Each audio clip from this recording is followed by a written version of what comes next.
बिस्मिल्लाहिर्रहमानिर्रहीम बिस्मिल्लाहिर्रहमानिर्रहीम। नाज़रीन, कैसे हैं आप? ये पंजाब में पिछले 3 माह से एक तमाशा चल रहा है। असल में ये दो बड़ों की लड़ाई है, जनरल बाजवा और जनरल फैज़ की लड़ाई है। और जनरल नदीम अंजम साहब बीच में ज़्यादा ही कुछ मासूमियत का मुज़ाहरा कर रहे हैं।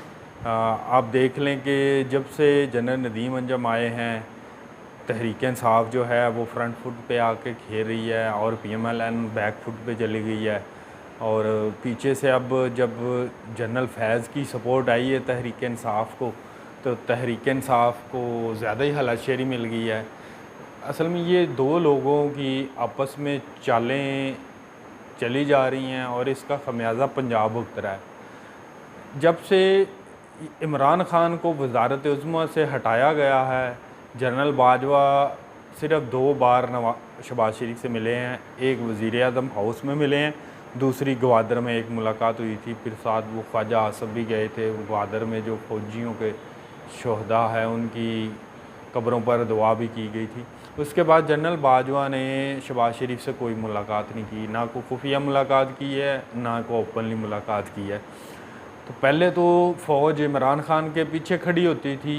पीछे क्या, 7 कदम से कदम मिला के चलते थे। हर रोज़ जनरल फैज़, जनरल बाजवा की और इमरान खान की तस्वीरें आती थी। इमरान खान हर दूसरे दिन कभी आईएसआई हेडक्वार्टर का दौरा करते थे, कभी जीएचक्यू में जाते थे।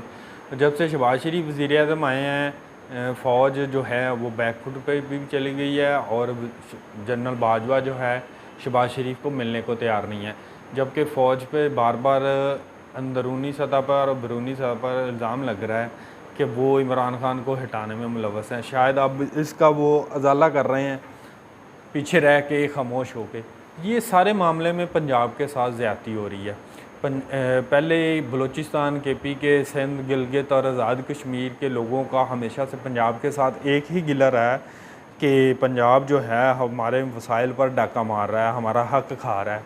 अब ये असल गेम यही है कि पंजाब में वसाइल, सहूलियात को दूसरे सूबों के बराबर किया जा रहा है। असल गेम ये है कि बाकी सूबे की आवाम ताना देती थी कि पंजाबी हमारे दुश्मन हैं, क्योंकि यहाँ सारे मुल्क से लोग नौकरियाँ करने आते हैं। गिलगित से लेकर कश्मीर तक, बलूचिस्तान, सिंध, केपी, सारे लोग यहाँ नौकरियाँ भी करने आते हैं, तालीम हासिल करने भी आते हैं, हस्पतालों में इलाज करवाने आते हैं। अब यहाँ एक बैड गवर्नेंस पैदा की जा रही है, इंतज़ामी बहरान पैदा किया जा रहा है, ताकि बाकी सूबों में जो कुछ हो रहा है वो ही कुछ यहाँ हो।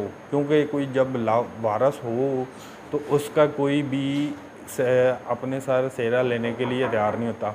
इस वक्त पंजाब बिल्कुल इसी नहज पर पहुँच चुका है कि इसका कोई भी वाली वारस बनने को तैयार नहीं है।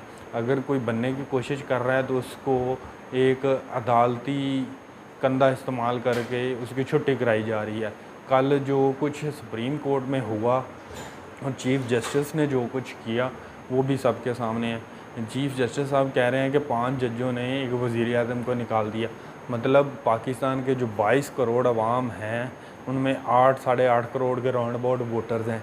क्या उनकी यही वैल्यू रह गई है उनके वोट की कि 5 जज जाएँ और 22 करोड़ अवाम के मुंतखब वज़ीर आज़म को उठा के बाहर फेंके? ये आपके वोट की इज़्ज़त हो रही है। चाहे वो इमरान खान है, नुसरत गिलानी है, नवाज़ शरीफ है, कोई भी है, किसी भी अदालत को इख्तियार नहीं है कि वो किसी वज़ीर आज़म को इस तरह हटाए। ये पंजाब के साथ नहीं, पूरे पाकिस्तान के साथ इसी तरह अदालत ने ज़्यादती की है। पाकिस्तान की तबाही में सबसे बड़ा रोल जो है वो अदालत का है। अभी जो पहले लाहौर रजिस्ट्री में हेयरिंग हुई थी तो उसमें जनाब जस्टिस बंदयाल साहब फरमा रहे हैं कि हम ऐसा फ़ैसला देंगे कि थोड़ा नुकसान परवेज़ लाई होगा और थोड़ा नुकसान हमज़ा का होगा। ओ भाई, फिर ज़मीर, आप फिर एक साइड पे ये भी कहते हैं कि हम ज़मीर के मुताबिक फ़ैसले करते हैं, फिर आइन और कानून कहाँ गया? मतलब आपकी अदालत जो है आइन और कानून पे नहीं चलती, ज़मीर पे चलती है। इसलिए जजेस के बारे में मशहूर है कि ये व्हाट्सएप पर फ़ैसले लिखते हैं, होटलों में इनको फ़ैसले दिए जाते हैं। फ़ैसला करने से एक रात पहले एक पेज पे एक कैप्टन या मेजर आता है, इनको वो फ़ैसला दे के चला जाता है, सुबह वो अदालत में वही पढ़ देते हैं। क्या ये हमारे मुल्क की अदलिया का स्टैंडर्ड है? अगर पूरी सियासी मुल्क की करीम जो है वो बार बार एक ही मुतालबा कर रही है कि फुल कोड बना दे, क्या आपको मसला क्या है फुल कोड बनाने में? क्या ये सिर्फ 3 जजेस हैं जो वेले हैं, इनको कोई काम नहीं है कि आप PMLN के ख़िलाफ़ केसेस सुने, पीपल्स पार्टी के ख़िलाफ़, JUI के ख़िलाफ़ केसेस सुने, तहरीक इंसाफ के हक़ में आप फ़ैसले दें? ये 3 जज जो हैं वो सिर्फ़ इसी काम के लिए अवेलेबल हैं। क्या सुप्रीम कोर्ट के जो बाकी जजेस हैं उनको फिर ज़बरदस्ती रिटायर कर देना चाहिए? आपको एक मैं एग्ज़ाम्पल देना चाहता हूँ, हमारे जज भी जो हैं सुप्रीम कोर्ट के इस वक्त वो चुड्डू बने हुए हैं। भारत में कुछ अर्सा पहले एक चीफ़ जस्टिस है भारत के, रंजन गोगोई साहब, वो बार बार अपनी मर्ज़ी के और हुकूमत की मंशा के मुताबिक, पिछला मोदी साहब का जो टेन्योर था उनकी मंशा के मुताबिक बेंचेस बनते थे। फिर एक दिन भारतीय सुप्रीम कोर्ट के 5 जजेस ने एक धमाकेदार प्रेस कॉन्फ्रेंस की। उसके थोड़े दिनों बाद वो रंजन गोगोई साहब जो थे उन्होंने अपना फिर वो टेम्परामेंट तब्दील किया। फिर जैसे ही वो रिटायर हुए और आजकल वो मोदी की जमात जो हैं BJP, उनकी तरफ से एक आला सियासी ओहदे पर फाइज हैं, साबिक़ चीफ़ जस्टिस जो हैं भारत के।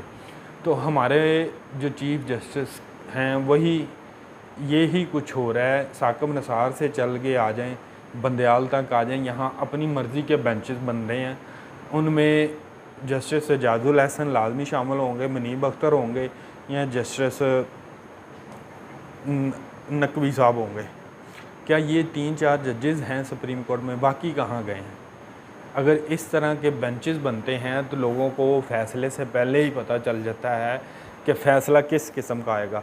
आप ज़रा गौर करें कि पाकिस्तान अब मुल्क कम और चंडूखाना ज़्यादा बन गया है। दुनिया का कोई भी मुल्क हमें संजीदा लेने के लिए तैयार नहीं है।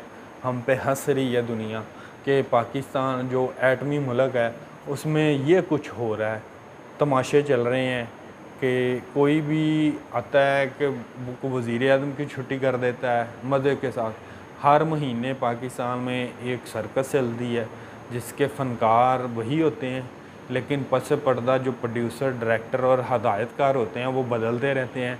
वो एक अलग बात है, कोई साइलेंट हो जाता है लाइक नदीम अंजम, और कुछ दबंग अंदाज में सामने आके बग़ैर किसी डर के, खौफ के अपने हलक़ की खलफ की खिलाफ वर्जी करते हैं। अगर यही कुछ रहा तो पाकिस्तान में आने वाले वक्त में बहुत बुरे हालात होंगे जो आपसे कंट्रोल नहीं हो रहे, और हम इस तरफ आहिस्ता आहिस्ता बढ़ रहे हैं। आइंदा 2-3 माह के दौरान आप देख लेंगे कि पाकिस्तान की सूरत हाल कहाँ खड़ी होगी। और बिजली के जो बिल आए हैं उसने अवाम की चीखें निकलवा दी हैं। डॉलर 230 का पहुँच गया है, लेकिन ना फ़ौज इस मामले को संजीदा ले रही है ना अदालत ले रही है। और शहबाज शरीफ जो हैं वो बीच में सुमन बुकमन ओमियन फ़ाहम ला यरजिऊन, उनकी बिल्कुल यही सिचुएशन है। वो ना देख रहे हैं, ना सुन रहे हैं, ना बोल रहे हैं, ना कोई रिएक्शन दे रहे हैं। वो बिल्कुल इस वक्त एक शो पीस बन चुके हैं। शहबाज शरीफ वज़ीर आज़म कम है, शो पीस वज़ीर आज़म ज़्यादा हैं। पता नहीं अब उनको होश कब आएगी। बेड़ा गर्क तो अपनी पार्टी का वार रेडी कर चुके हैं, इसलिए नवाज शरीफ भी कुछ नहीं वो बोल रहे। तो मरीम ने अब स्टैंड लिया है। मरीम ने देख लिया है कि उनको पता चल गया है कि हमारी पार्टी का एंटी इस्टेब्लिशमेंट और एक अग्रेसिव बयानिया है, उसके मुताबिक ही चलना है, वरना उनकी पार्टी जो है अनकरीब मुर्दा हो जाएगी। मरीम नवाज़ ने बड़ा अच्छा स्टेप लिया है। अगर इसको कंटिन्यू करेंगे जैसे उन्होंने पहले कंटिन्यू किया और बंद गली से अपनी जमात को लेके आई हैं बाहर मैदान में, इस वक्त फिर दोबारा वही सूरत हाल बन गई है हुकूमत में रहते हुए भी। PMLN के नून लीग जो है वो तबाही की तरफ जा रही है। अगर मरीम नवाज़ के हक़ में पार्टी सदारतशिप का नवाज शरीफ वोट देते हैं तो मरीम नवाज़ ऑब्वियसली PMLN को बचाने में कामयाब हो जाएंगी।